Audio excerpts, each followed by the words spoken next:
In the year 1994, my family was living in a tiny shack that was constantly flooded.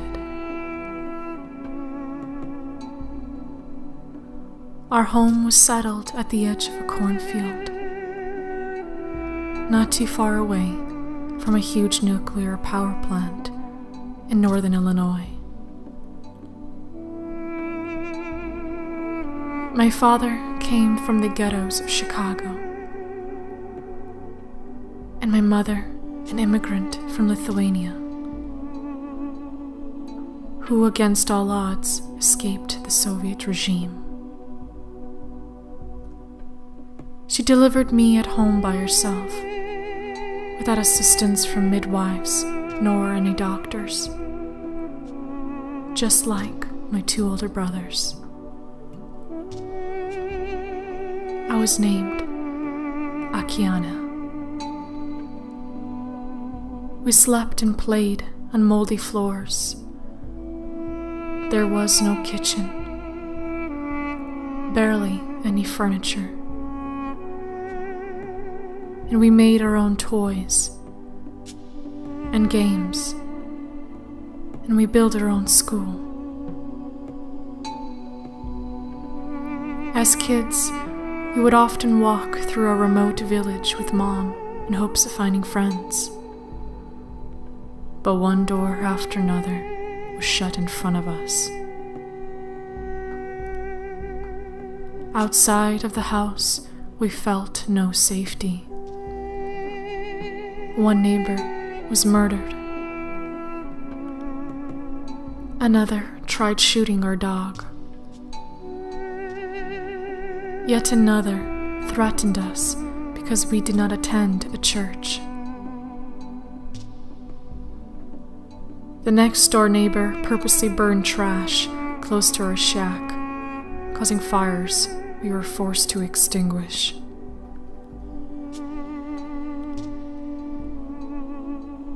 When our drinking water was poisoned, my father fell deathly ill, and we had no money for doctors. While my mother looked for different ways to support our family, my older brothers watched over me and took care of me, day and night. We walked in 2-feet-high snow to different towns, selling food, door to door.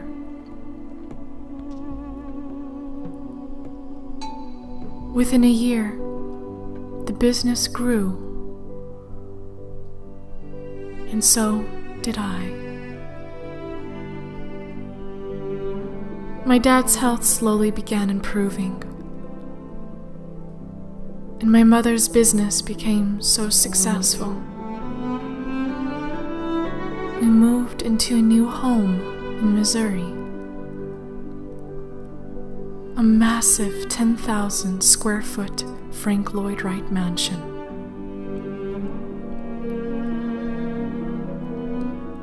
My best memories came from living there. For the first time, we rode bicycles.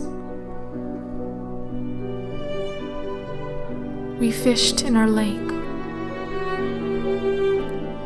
swam in our indoor pool,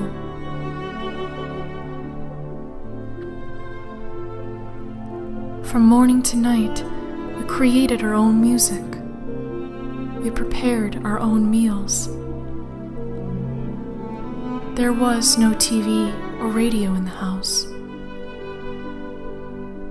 Since I had no relatives or friends nearby, my older brothers were my best friends and mentors.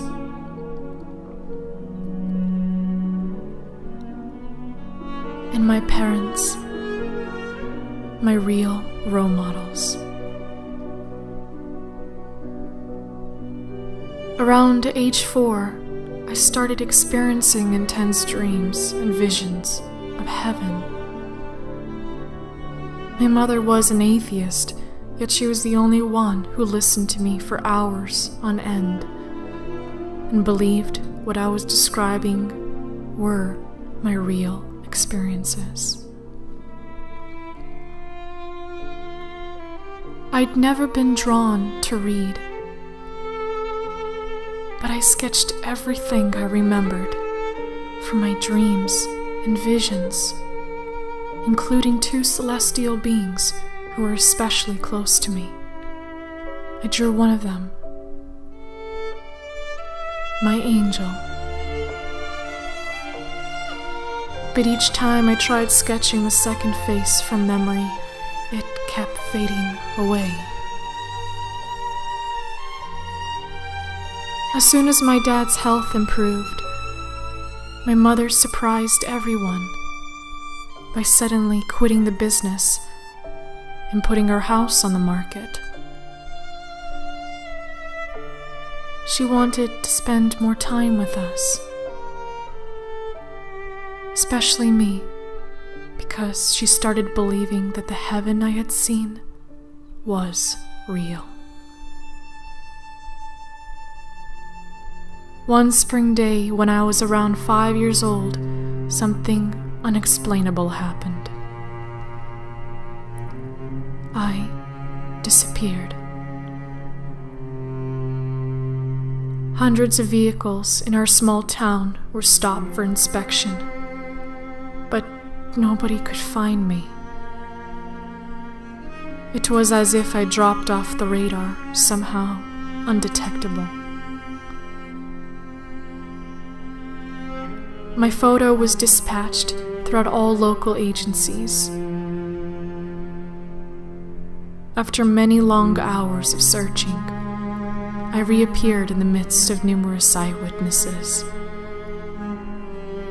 Neither the officers nor my family could comprehend what had really happened. But I did. The place I had been was not here.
On September 11th, 2001, we found a small house to rent in Colorado.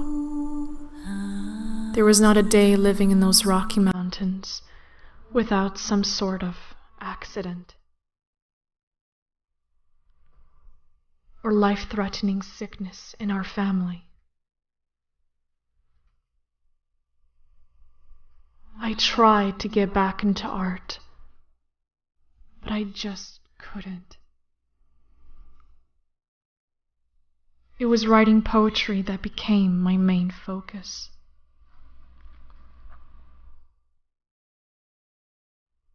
Soon, our whole family decided to move again because my dad got a job in Idaho. At age 8, I began homeschooling myself, and it was a decision my family supported. My vivid visions suddenly returned, and so did my passion for art.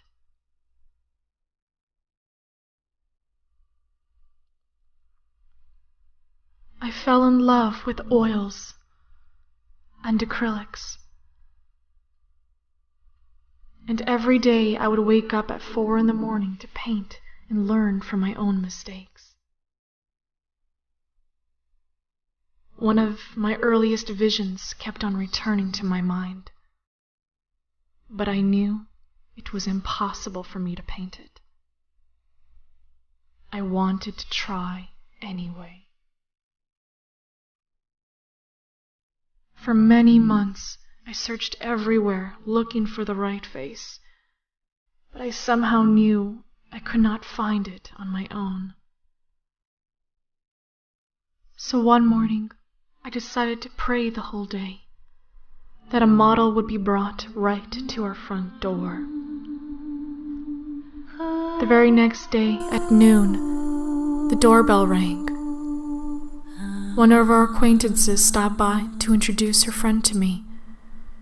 She thought that maybe I would find his features suitable for my art. Standing almost 7 feet tall, the stranger not only closely resembled one of my recurrent memories of Jesus, but he was a real carpenter. I was speechless and humbled.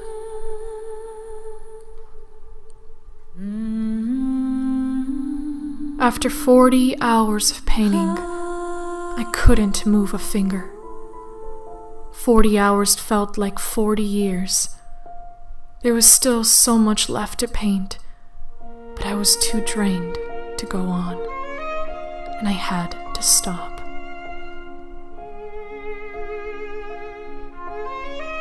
We shipped the original to one art agent for an exhibition, but he decided to steal the portrait. Unexpectedly, Jesus became a hostage. The painting was later sold for virtually nothing. I was never able to see my original Principice again, only the photographs and reproductions. Outside of my family circle, no one seemed to care about my art. Some even suggested burning all my paintings and writings.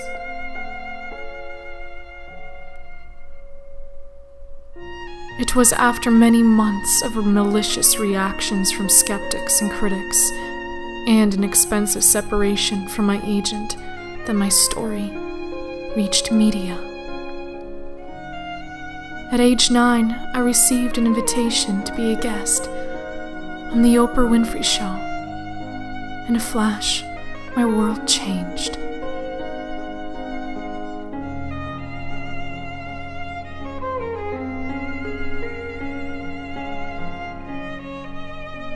Thanks to hundreds of television and radio interviews and appearances in art shows, by age 10, my first book unexpectedly became a bestseller.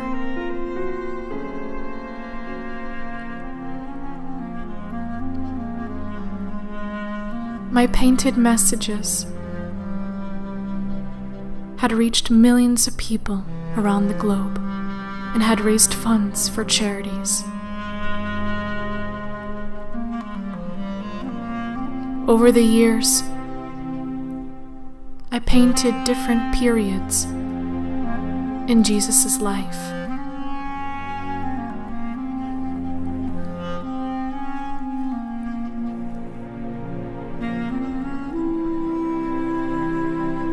But my grief over the loss of my favorite portrait never lessened.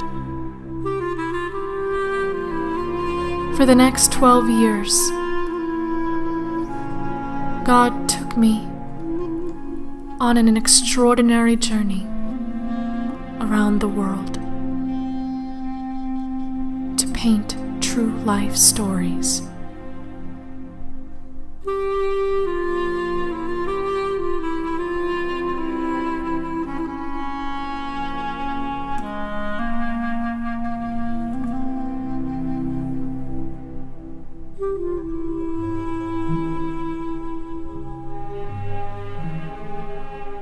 Not too long after my fourth brother Aurelius was born, while we were living in Australia, unexpectedly, I discovered the location of the original Principe's painting. It had been hidden out of sight, all wrapped up and locked away in a vault for the past 12 years. The owner was not willing to reveal it or sell it to anyone.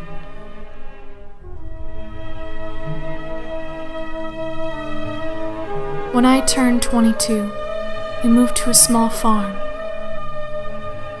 in the countryside, close to Chicago, Illinois. The founder of one of the top coin minting companies in the world flew out to see me. His invitation to collaborate on the Principe's image that'll be minted on a gold coin. It was an awkward assignment, but I agreed. In preparation for the complicated minting process, I was asked to outline the face I'd painted at age 8. As I was accentuating the lines of the new sketch, I became more and more frustrated. Because the sketch for minting a coin was supposed to be very simple. Oddly, the more I pressed the pencil down, the more details revealed themselves. And the more I saw, the more uncomfortable I felt. I actually started wondering why I was seeing so many details, and why I was hearing a new message.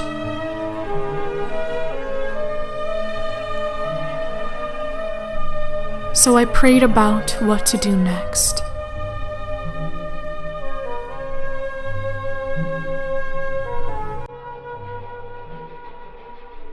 And was blown away by the unexpected answer.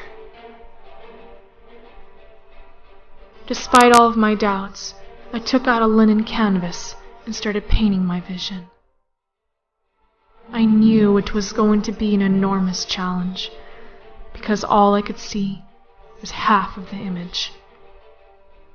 I had no idea when the complete face would be revealed, or how long the fine details would remain in my sight.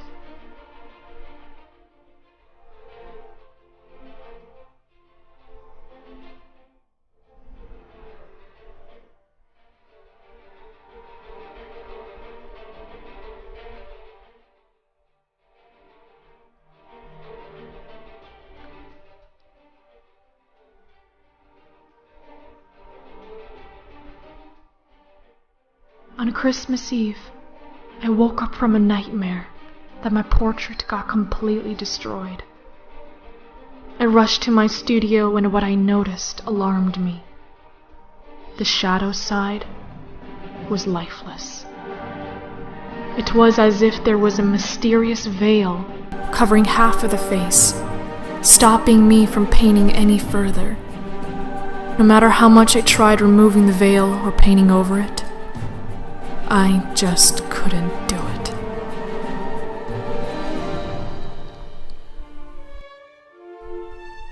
Many weeks passed by, but there was still no life in the shadow. I was devastated. I could not eat or sleep. I could not even talk with anyone for a month. All my efforts to finish the painting were futile. I had given everything I had to this painting, but it still wasn't enough. I was painting the impossible.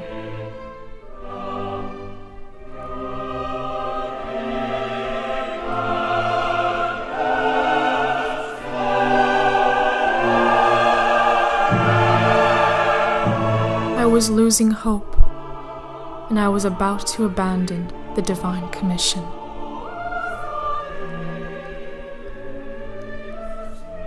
After 1,000 hours of this relentless battle, one morning something miraculous happened. For a very brief time, I got to see the full vision. I began working round the clock until finally the veil disappeared and the portrait came to life.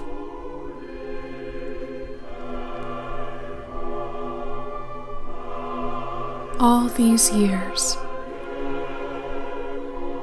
God was waiting for me to grow, so I could fully understand and paint the most powerful message to mankind. The message of unwavering faith,